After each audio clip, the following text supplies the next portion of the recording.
Hey guys, welcome to inside education. હું છું હિરેન અને આજે આપણે ડિસ્કસ કરવાના છીએ રેઝિસ્ટર એટલે કે અવરોધને. બેઝિક ઇલેક્ટ્રોનિક કોમ્પોનન્ટની આપણી જે સિરીઝ છે એનો આ બીજો વિડીયો છે. પહેલો video introduction video already channel પર આવી ગયો છે. ઉપર આઈ બટન પર તમને વિડીયો મળી જશે. તો આજે રેઝિસ્ટર ડિસ્કસ કરીશું. એમાં પહેલું ડિસ્કસ કરીશું એના સિમ્બોલ વિશે. બુક્સમાં ભણતી વખતે આપણે જે સિમ્બોલનો યુઝ કરીએ છીએ સર્કિટ ડાયાગ્રામમાં રેઝિસ્ટરને દર્શાવવા માટે, તો આ પહેલો સિમ્બોલ છે. આ ઇન્ટરનેશનલ સ્ટેન્ડર્ડ સિમ્બોલ છે, પણ ભણવાની અંદર બુક્સની અંદર આપણે એટલો બધો આનો યુઝ નથી કરતા. બીજો સિમ્બોલ જોઈએ તો આ જે બીજો સિમ્બોલ છે ઝિગઝેગ લાઇન વાળો, આ અમેરિકન સ્ટાન્ડર્ડ સિમ્બોલ છે. આનો મહત્તમ ઉપયોગ આપણે કરીએ છીએ સર્કિટ ડાયાગ્રામની અંદર રેઝિસ્ટરને દર્શાવવા માટે. ત્રીજો સિમ્બોલ છે કે જ્યારે આપણે સર્કિટ ડાયાગ્રામની અંદર રેઝિસ્ટર હોય એને વેરિયેબલ દર્શાવવું હોય તો એ માટેનો સિમ્બોલ છે. જ્યારે રેઝિસ્ટર જે હોય એની વેલ્યુ, રેઝિસ્ટન્સ જે હોય એ વેરિયેબલ હોય, ચેન્જ થઈ જતું હોય, તો એ માટે આનો યુઝ કરવામાં આવે છે. આપણી સર્કિટની અંદર આપણે જે રેઝિસ્ટરનો યુઝ કરીએ છીએ ત્યારે એનો રેઝિસ્ટન્સ કેટલો છે અથવા કેટલાની જરૂર પડશે એ જાણવા માટે, શોધવા માટે આપણે ઓહમનો જે નિયમ છે એનો યુઝ કરીએ છીએ. ઓહમના નિયમ પ્રમાણે V = IR ઇક્વેશનનો યુઝ કરી આપણે રેઝિસ્ટન્સ કેટલું છે કોઈ રેઝિસ્ટરનું એ જાણી શકીએ છીએ, અથવા કેટલા રેઝિસ્ટરની જરૂર પડશે એ પણ આપણે જાણી શકીએ છીએ. તો એને એક એક્ઝામ્પલ જોઈએ. તો હવે આપણે એક એક્ઝામ્પલ જોઈએ. તો અહીંયા એક સર્કિટ ડાયાગ્રામ છે જેની અંદર મેં એક બેટરી લીધેલી છે જે 2 વોલ્ટની છે. અહીંયાથી કરંટ જઈ રહ્યો છે 4 એમ્પિયર જેટલો, અને મારે અહીંયા રેઝિસ્ટન્સ કેટલો છે એ શોધવું છે. તો એની માટે ઓહમનો જે નિયમ છે એનો યુઝ કરીએ છીએ. V = I × R, જ્યાં V એ વોલ્ટેજ છે, I એ કરંટ અને R એ આપણું રેઝિસ્ટન્સ આપશે. તો સૂત્રને R શોધવા છે માટે એ રીતે આપણે સેટ કરી લઈએ. સો R = V/I. V જે આપણા વોલ્ટેજ છે, જે આપણે 2 વોલ્ટ લીધેલા છે તો એ મૂકીશું, અને I કે જે આપણે 4 એમ્પિયર લીધા છે તો એ 4 મૂકીશું. તો વોલ્ટેજ 2, કરંટ 4, અને એને સોલ્વ કરતાં આપણને 0.5 ઓહમ જેટલો રેઝિસ્ટન્સ અહીંયા પ્રાપ્ત થાય છે. તો આ રીતે આપણે રેઝિસ્ટન્સને કેલ્ક્યુલેટ કરી શકીએ છીએ. અને રેઝિસ્ટન્સ જે છે એની માટેનો જે એકમ છે એ ઓહમ છે, જેને આ રીતે દર્શાવવામાં આવે છે. તો બજારમાં જુદા જુદા ટાઈપના ઘણા રેઝિસ્ટર્સ આવે છે. તો આજે આપણે એ રેઝિસ્ટરને ડિસ્કસ કરીશું. એમાં મેઇનલી 3 પાર્ટમાં એને ડિવાઈડ કર્યા છે. એક છે ફિક્સ, વેરિયેબલ અને સ્પેશિયલ. ફિક્સ રેઝિસ્ટરમાં એવા રેઝિસ્ટરની ચર્ચા કરીશું કે જેની રેઝિસ્ટન્સ જે છે, જેની વેલ્યુ જે છે એ એટલી ને એટલી જ રહે, આપણે એને ચેન્જ ન કરી શકીએ.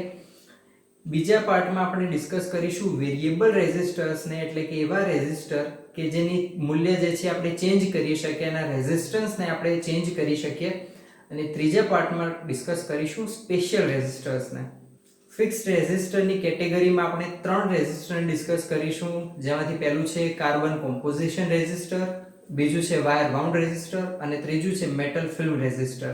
કાર્બન કોમ્પોઝિશન રેઝિસ્ટર હોય છે, આકૃતિમાં જોઈ રહ્યા છો એ પ્રકારે એની જે કનેક્ટિંગ લિંક્સ હોય છે એ કોપરની બનાવવામાં આવે છે. એની અંદરના ભાગે કાર્બન અથવા ગ્રેફાઇટનો પાવડર ભરવામાં આવે છે. જે કાર્બનનો પાવડર છે એ ઇલેક્ટ્રિક કરંટ જે છે એને સારા એવા પ્રમાણમાં જવા દે છે.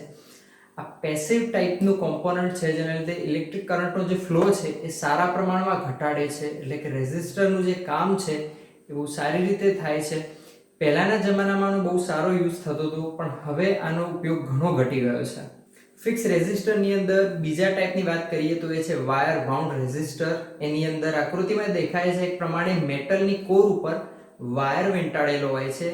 એ જે વાયર છે એ રેઝિસ્ટિવ એલિમેન્ટ તરીકે કામ કરે છે અને ઇલેક્ટ્રિક કરંટનો જે ફ્લો છે એને સારા એવા પ્રમાણમાં લિમિટ કરે છે. અંદરની જે મેટલ કોર છે એ નોન કન્ડક્ટિવ મટીરિયલ તરીકે કામ કરે છે, એટલે કે એના અંદરથી કોઈ પણ પ્રકારનો કરંટ જે છે એ પસાર થઈ શકતો નથી. ફિક્સ રેઝિસ્ટરની અંદર ત્રીજી ટાઈપની વાત કરીએ તો એ છે મેટલ ફિલ્મ રેઝિસ્ટર. એની અંદર નિકલ, ક્રોમિયમ અને ટીન એના મેટલ ફિલ્મનો યુઝ કરવામાં આવે છે, અને એનું પણ કામ ઇલેક્ટ્રિક કરંટનો જે ફ્લો છે એને ઘટાડવાનું છે. તો વાત કરીએ આપણી બીજી ટાઈપ એટલે કે વેરિયેબલ રેઝિસ્ટરની. તો વેરિયેબલ રેઝિસ્ટરની અંદર આપણે 2 ટાઈપના રેઝિસ્ટર જોઈશું. એક છે રિયોસ્ટેટ અને બીજું છે પોટેન્શિયોમીટર. વાત કરીએ રિયોસ્ટેટની, તો એને તમે લેબમાં બહુ જ યુઝ કર્યા છે. લગભગ દરેક લેબની અંદર રિયોસ્ટેટ હોય છે. રિયોસ્ટેટ જે છે ગ્રીક વર્ડ છે, એનો મિનિંગ થાય છે કરંટ કંટ્રોલિંગ ડિવાઇસ. એની અંદર 3 ટર્મિનલ હોય છે, A, B અને ઉપર જેનાથી તમે એના રેઝિસ્ટન્સને વેરી કરો છો એ C. આપણે એમાંથી 2 ટર્મિનલનો યુઝ કરીએ છીએ અને એને વેરી કરી અને આપણા જોઈતા પ્રમાણમાં આપણે એનું રેઝિસ્ટન્સ છે એ લઈ શકીએ છીએ. એનો બીજો પ્રકાર પોટેન્શિયોમીટરની વાત કરીએ તો પોટેન્શિયોમીટર આકૃતિમાં તમે જોઈ શકો છો એ પ્રકારનું હોય છે. એમાં પણ 3 ટર્મિનલ હોય છે, જેમાંના 2 ટર્મિનલ ફિક્સ હોય છે અને ત્રીજું ટર્મિનલ જે વાઇપર ટાઈપનું હોય છે એ એન્સેમ્બલ હોય છે કે એને તમે ચેન્જ કરી શકો છો. તો જે રીતે તમે એને ચેન્જ કરે જાઓ એ રીતે તમે અલગ અલગ મૂલ્યો મેળવી શકો છો. તો હવે વાત કરીએ થર્ડ ટાઈપનું રેઝિસ્ટર એટલે કે સ્પેશિયલ રેઝિસ્ટરની. તો એની અંદર 3 જુદા જુદા ટાઈપના રેઝિસ્ટરની વાત કરીશું, જેમાંથી પહેલું છે LDR લાઇટ ડિપેન્ડન્ટ રેઝિસ્ટર, બીજું છે VDR વોલ્ટેજ ડિપેન્ડન્ટ રેઝિસ્ટર અને ત્રીજું છે થર્મિસ્ટર. વાત કરીએ LDR ની લાઇટ ડિપેન્ડન્ટ રેઝિસ્ટરની, તો જે પ્રકારે એનું નામ છે એ જ પ્રકારનું રેઝિસ્ટર છે. એની જે સરફેસ છે એની પર પ્રકાશ જે રીતે પડે છે એ રીતેના રેઝિસ્ટન્સની અંદર ફેરફાર થાય છે, માટે એ છે લાઇટ ડિપેન્ડન્ટ રેઝિસ્ટર. બીજા ટાઈપની વાત કરીએ તો એ છે વોલ્ટેજ ડિપેન્ડન્ટ રેઝિસ્ટર, એટલે કે વોલ્ટેજ તમે જે રીતે વેરી કરો, વોલ્ટેજની અંદર ચેન્જીસ કરો તો એ રીતેના રેઝિસ્ટન્સમાં પણ ફરક દેખાય છે, તો એ છે વોલ્ટેજ ડિપેન્ડન્ટ રેઝિસ્ટર. અને થર્ડ ટાઈપ છે એ છે થર્મિસ્ટર. તો થર્મિસ્ટર જે છે એ તાપમાન ઉપર ડિપેન્ડન્ટ છે, એટલે કે જે રીતે ટેમ્પરેચરની અંદર અપડાઉન થાય છે એ રીતે રેઝિસ્ટન્સની અંદર ચેન્જ જોવા મળે છે. આપણી સર્કિટની અંદર જ્યારે એક કરતાં વધારે રેઝિસ્ટરનો યુઝ કર્યો હોય ત્યારે આપણે એને 2 રીતે ગોઠવણી કરતા હોઈએ છીએ, એક તો સિરીઝની અંદર અને એક પેરેલલ. તો જ્યારે સિરીઝની અંદર આપણા રેઝિસ્ટર ગોઠવાયેલા હોય ત્યારે આખી સર્કિટનું જે ટોટલ રેઝિસ્ટન્સ છે એ તમામ સિરીઝમાં ગોઠવેલા જે રેઝિસ્ટર હોય એના સરવાળા જેટલું થાય છે.